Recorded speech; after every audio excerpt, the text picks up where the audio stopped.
कर्जत तालुक्यातील ढाक आणि पोटल परिसरात प्रस्तावित टोरंट जलविद्युत प्रकल्पावरून आता वातावरण चांगलंच तापलंय।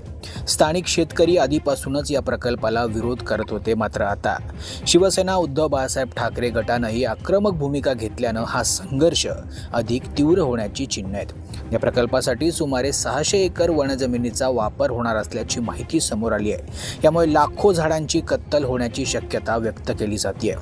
पर्यावरणप्रेमी आणि स्थानिक नागरिकांमध्ये यामुळे मोठी नाराजी पसरली आहे। हा प्रकल्प पोटलपाली, साईडोंगर, भालिवडी आणि डागबहिरी परिसरात उभारण्यात येणार आहे। मात्र या भागातील शेतकरी आणि आदिवासी नागरिकांनी या प्रकल्पाला ठाम विरोध दर्शवलाय।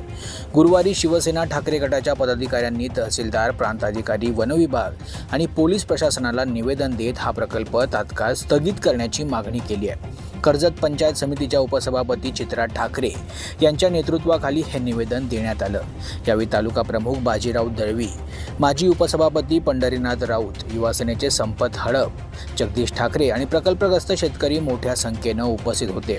शिवसेनेच्या निवेदनात स्पष्टपणे नमूद करण्यात आलंय की या प्रकल्पामुळे पाली आणि पोटल ग्रामपंचायत हद्दीतील जनजीवन विस्कळीत होईल।